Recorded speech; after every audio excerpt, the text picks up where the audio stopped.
Olu lusasazo ngqo lweendaba eStudio 9 kwikomkhulu le-SABC e-Auckland Park eRhawutini nazi eziphambili. Our case is that Parliament followed an unlawful process and did not take a lawful decision about the fiscal framework and therefore about the VAT increase.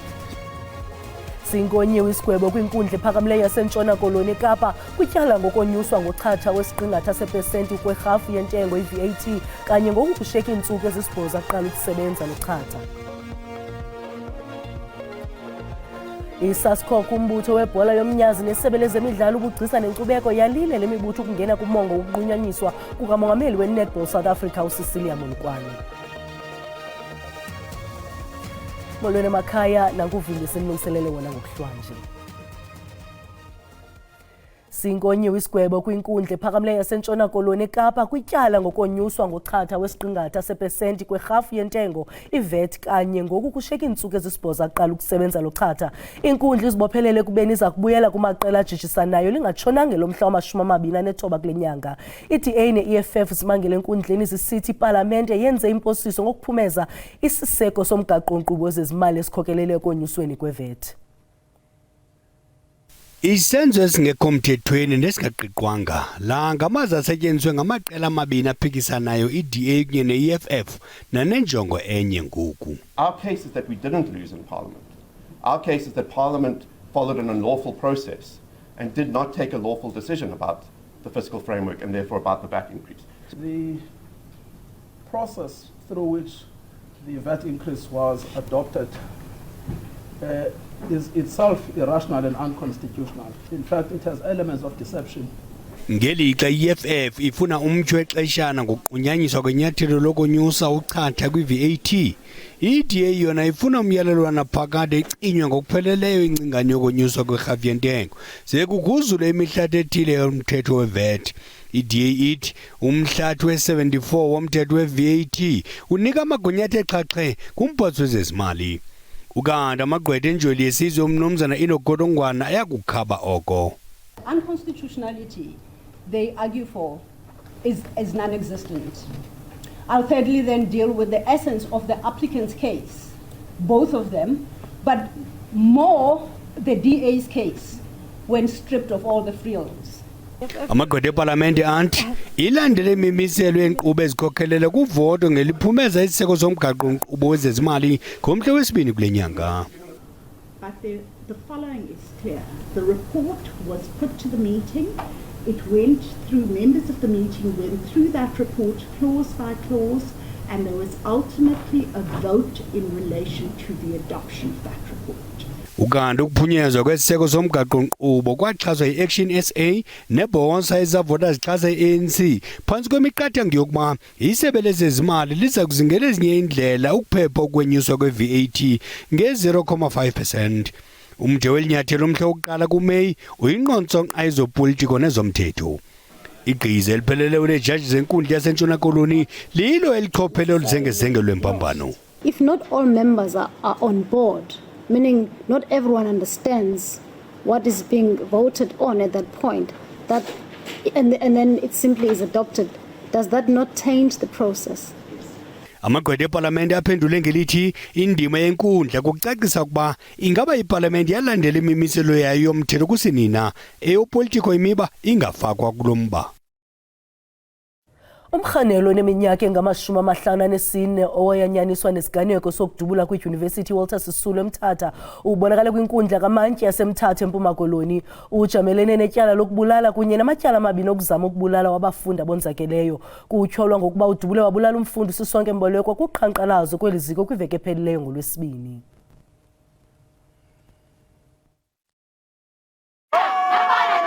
Amakhulukhulu abafundi beYunivesithi yaseWalter Sisulu baqhankqalaze ngaphandle kwenkundla imini yonke bathi makwenzelwe umfi kunye nabo bonzakeleyo ubulungisa. Bakwanyanzelisa ukuba umrhanelwa angayinikwa ibheyili. Omamamnqono wethu kukuba ubhuti lona abulele omnye wethu anganikezwa bheyili. Sinethemba kubana icourt iza ku-understanda ubukhulu bale case ukuthi singabafundi. Sinethemba uba icourt izokuconsiderisha zonke ii-factors involved from ii-testimonies ze-witnesses ezizengaphambili uzobalisa ukuba babone ntoni bona. Unina womfi ubesele sitsho esofelweyo ngethuba engena enkundleni usapho nalo lufuna umrhanelwa angayinikwa ibheyili. According to autopsy report, iyaveza into ba imbumbulu ibethe ngemva yayo ngena kwithoso which is pha enhlizweni. Siswam xa imbumbulu ikubethe ngemva ayikubethi ngemva kuba uyiflayithele, ikubethe ngemva kuba ububaleka. Lo mrhanelwa uye wadubula izistudents zibaleka. It further tells you ke ngoku siswami into ba yintoni le yenzekayo kwesasikolo siphayana. Sithumela abantwana into abayofunda bona kufanele babuye ngecasket ngenxa yemanagement lesibathumele kuyo. Ukanti inkundla izivumelanga intatheli ukuba zishicilelo ukuqhubeka enkundleni ngelityala. Ithi lomba ludushe lwasekhaya ngoko ke unobuzaza kakhulu. Le incident, le case yenzeke eWalter Sisulu University, it's a case of public interest and national interest. So akufunekanga kubekho izinto ezifihlwayo ecourt. Funeke imedia ivumeleleke ukuza ecourt ukuze izobroadcaster yonke into eyenzekayo ngaphakathi ecourt. I-EFF ikwafuna iYunivesithi ichophe ichaze ngalo mbhodamo uqhubeke kuyo. Sizawubhala kusihlalo wekomiti as the member of the Portfolio Committee on Higher Education to summon the entire executive management eWalter Sisulu. Ityala limiselwa wesibini kuMeyi ukuze umrhanelwa afake isicelo sebheyili uzawugcinwa eseluvalelweni. Kwiindaba ze-SABC ndingufundiswa Mhlekude eMthatha. Iziko likarhulumente igunya lolawulo lwemida i-BMA likhuphe isilumkiso esiqatha kubaququzeleli abatyholwa ngokuthubelezisa abo bangena kweli ngokungekho mthethweni kuquka neempahla eziya kumazwe ngabamelwane. I-BMA ithi ngokusebenzisa ubuchwepheshe bale mihla bayakwazi ukulandelelana nabo abancedisa kwimisebenzi yolwaphulo-mthetho kumda. Igunya lolawulo lwemida lithi ukusetyenziswa kobuchwephesha bale mihla okuphucukileyo kubancede ukuba babambe ngapha kwamakhulukhulu abantu kule mpelaveki yePasika. Usekela mkomishinala weli ziko uRudzani Mpilo uthi ii-drones zikwancedisa amagosa azo ekulandeleni nasekubambeni abantu abancedisa kulwaphulo-mthetho lokuthubelezisa impahla kumlambo waseLimpopo. Umpilo uthi abathubelezisi bathunyelwa ngokungekho mthethweni kwiindawo zokuthutha apho balayisha khona impahla kunye nabantu kwizikhephe. We want to send a strong warning to the facilitators out there, be the facilitator from South Africa or the facilitator on the other side of the country. We are giving a strong warning to them. We are waiting for them. Umpilo uthi babambe abaphumbukeli abangekho mthethweni abayi-1,385 ngeli xesha leholide zePasika ngoncedo lokuthunyelwa kwe-drones kumda waseBeit Bridge. We have to date, meaning up to last night, 12 o'clock, intercepted 1,385 undocumented travelers, which some of those were deported. Okwangoku i-BMA ithi intshukumo kumda iGroblersdal Bridge eliphalele zihambe kakuhle kule mpelaveki yePasika ukanti ukusebenza komda uphakathi koMzantsi Afrika neBotswana kuye kwanqunyanyiswa kwinyanga kaMarch ngenxa yomonakalo wezikhukhula. In Groblersdal Bridge, you will remember that we had to suspend operation during the flooding period. We managed to fix and activate the port operation. On the 17th and 20th of April, Groblersdal Bridge was operating on 24-hour basis. Igunya lolawulo lwemida likwazile ukubamba abaphambukeli abangaphaya kwama-4,000 ngokungekho mthethweni ukususela ngenyanga ka-April 2023. Kwalapha ezindabeni i-ofisi yomphicothi zincwadi jikelele iqhwabela izandla i-SABC ngokungabikho kwemiba itenxileyo kuphengululo zincwadi lonyaka-mali ka-2023-2024 kodwa masiqale evenkileni.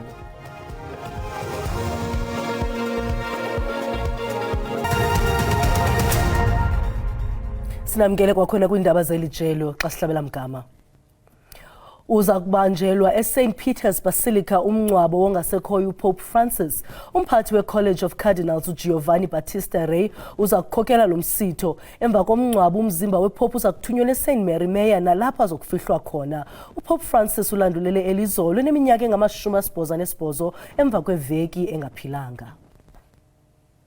I-Roman Catholic Cathedral of Christ the King iza kubamba inkonzo yesikhumbuzo ngobomi bukaPope Francis eRhawutini ngoLwesithathu.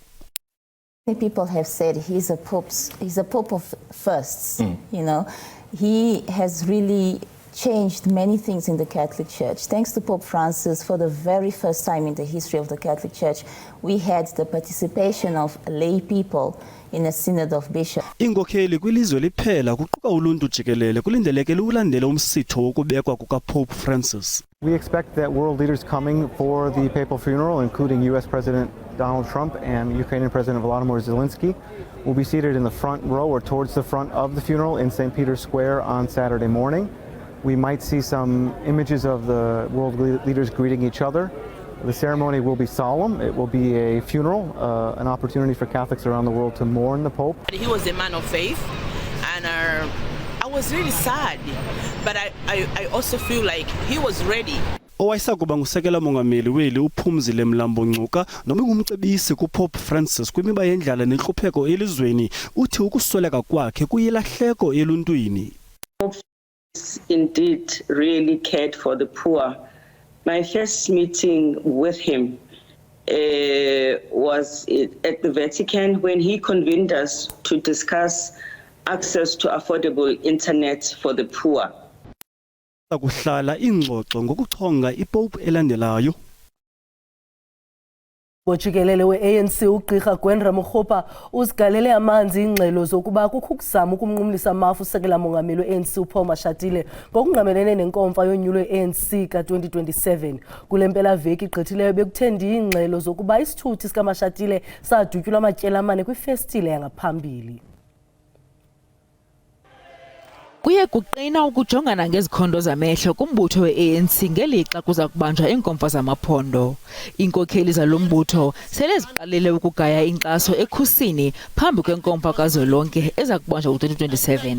Nondyebo jikelele we-ANC ugqirha Gwen Ramokgopa uzikhabe ngawo omane izityholo zokuba ukuzama ukubulawa kukasekela mongameli uPaul Mashatile kunxulumelene nenkomfa kazwelonke ezayo. Reports and all that, many of them are fake actually. We have seen a lot of fake things, so we have referred these matters for the Secretariat to deal with organizationally, and indeed in due course we will respond to that. Ecula ivesi enye naye usihlalo ANC eMntla Koloni ugqirha Zamanisol uzigalela amanzi izityholo zokuba ukuzama ukubulawa kukaMashatile kunento yokwenza nenkomfa kazwelonke.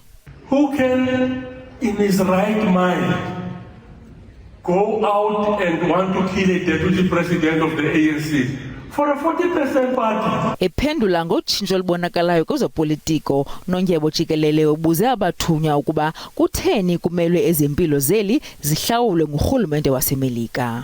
Why do we want Americans to pay for our healthcare, comrades?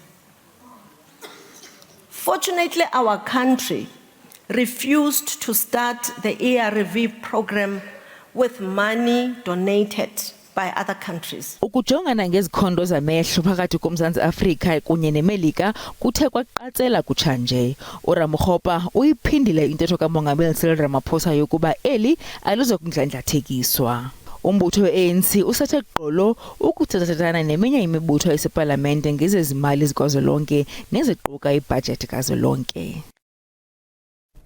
Isebe lemfundo esisiseko lithi lisebenza kangangoko ukugqala imingeni ejijisana nootitshala. Uphando lootitshala abafundisa kwiqonga la online lubonakalise ukuba ootitshala abaninzi baziva betsala nzima besoloko bemaxhaphetshu imisebenzi yolawulo yaye badinga inkxaso yempilo ngokwasengqondweni. Umnyango wemfundo eyisisekelo uyavuma ukuthi ikhona ingqinamba othisha ababhekene nazo wathi usebenza ngokuyikhandla ukuze ilunge. Okhulumela lo mnyango Elijah Mhlanga uthi abazange bathole imali etheni ngesabelo mali. We did not get enough money from Treasury. In fact, we do not believe that we'll ever get enough money. We know the country is going through fiscal constraints. We work with what we have. We don't have the number of teachers that we need. The system is really in need of teachers because overcrowding is now a real issue. Inyunyana iphefumulile ngalombiko okhishwa ungoti wasenyuvesi. Bona ama-substitute teachers engasaqashwa lokhu okufaka ingcindezi enkulu kothisha bakhona banomsebenzi omningi okumele bawenze ongaphezulu kwamandla abo. Sinathi sinxusa umnyango wezemfundo ukuthi uqhubeze uhlelo lokuqashwa kwama-teacher assistants ukuze alekelele ukwehlisa umthwalo administrative kothisha bethu. Qhubeleka liqhulumente nokuqiniseka into yoba abatishala bebesebenza emakhaya abaxinzelele kulezilalini ngabona mabanikwe ntoni imali yabo yesibonelelo soba besebenza phansi kwemeko ezingavumelanga ezingabavumeliyo. So xa besebenza ezilalini sincede banike imali yabo yokusebenza phi ezilalini njengogqirha. Lo mbiko ombukeli uveza ukuthi othisha babuye bakhathazwe ukumaka incwadi zabafundi ngoba baningi kakhulu kanti bamaka nje kumele bahlele umsebenzi wangosuku olulandelayo. Kuphinde kwavela futhi kulombiko ukuthi abanye othisha bafuna ukufuduka eindaweni zasemakhaya bayosebenzela eGoli noma esifundazweni iWestern Cape. Othisha bakhala nangokuthi ezinye zalezi ingane ingamahlonga ndlebe ayilaleli. Zineyinkinga ezisuka nazo emakhaya lezi ingane kanti othisha kumele balalele lezo inkinga bayixazulule. Inyunyana zithi uhulumeni akafaka imali eminyangweni. Igama lami nguCalvin wakwaDludla eindabeni zeSABC. I-ofisi yomphicothi zincwadi jikelele iqhwabele izandla i-SABC ngokungabikho kwemibi tenxileyo kuphengululo zincwadi lonyaka-mali ka-2023-2024. Uphengululo zincwadi lweliziko luye lwaphucuka ukusuka kwinqanaba lokuba abaphicoti bangabi nakuvakalisa luvo laba kwizinga lokuba iingxelo zezimali zingabi nachaphaza nangona zikho iziphene ezithile. I-ofisi yomphicothi zincwadi jikelele nokuba inqangaze izincomo mayela nenkcitho yeziko losasazo likazwelonke i-SABC kunyaka-mali ka-2023-2024 kodwa ivakalise inkxalabo yokusilela kwe-SABC ukuzalisekisa ezinye zezicwangciso ezingundoqo kwikomiti ejongene nenkcitho karhulumente iSCOPA. Kambe ke imiba yolawulo lwangaphakathi ibiliqhoka eliziko loluntu ivakaliswe ngethe yaqalwa. Lo gama le-ofisi yomphicothi zincwadi ithi inenkxalabo neziphumo ezibonakalisa inkcitho engaqhelekanga nengenaziqhamo ze kungabikho manyathelo aqatha athatyathwayo. Financially remains concerning, obviously, and as you state that they've also ended up with a deficit this year rather than a profit. And so it's important that we work with the executive authority as well as the accountable authority to make sure that there are plans in place that are going to produce financial health ultimately, whether it's in the area of collecting revenue from licenses, revenue in other ways. Ukanti ke kuxeliniswe ngelithi zingakhona indlela zokuphucula iziphumo zophicotho lwencwadi zenkcitho kweliziko loluntu ukuba kungathi kuthatyathelwe ingqalelo isidingo sokuba i-SABC phangalale kwiindlela zokunyusa ingxowa-mali yayo ngeenkqubo ezikumacandelo ahlukeneyo kunezamajelo endaba. Nanjengokuba ilizwe jikelele libhiyozela usuku lwehlabathi isebe lemiba yezendalo amahlathi nokuloba liqinisekise ngokuzibophelela koMzantsi Afrika ekulondolozeni indalo nemveli yeli. Umxholo walonyaka uthi amandla ethu ilizwe lethu kwaye abemi behlabathi bayacelwa ukuba bamanyane ngokusetyenziswa kwamandla ahlaziyekayo ukuze kuphindwe kathathu imveliso yombane ococekileyo ngonyaka ka-2030.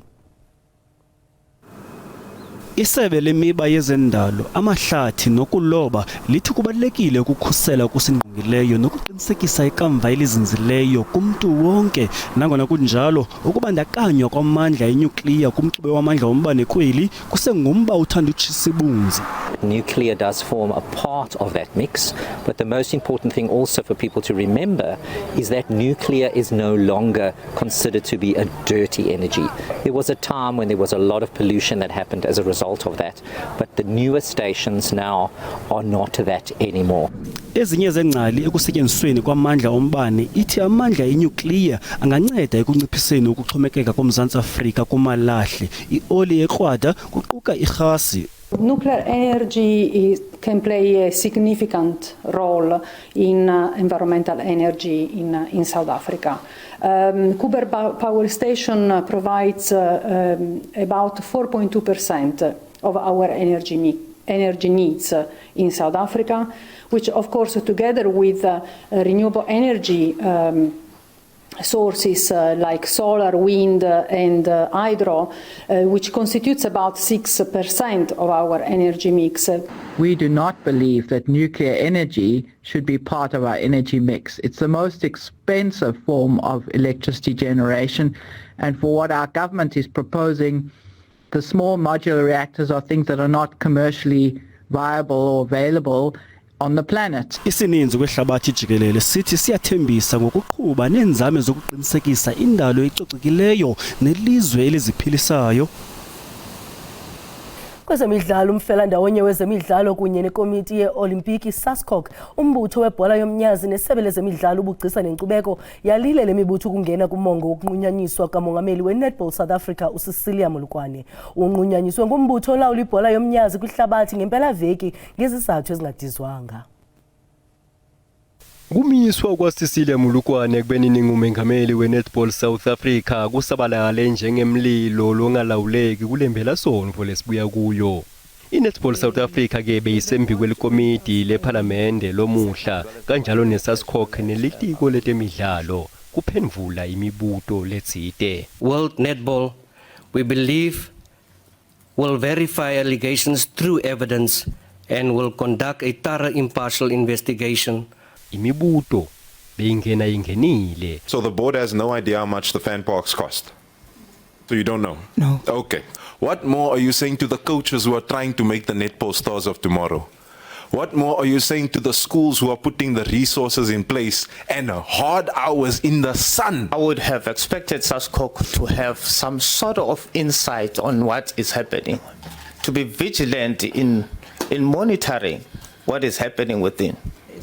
Bewubona nje ukuthi bese bafisa ukuthi kungaba nemgodi labangavele bagxumukele kiwo. What is NSA condolences?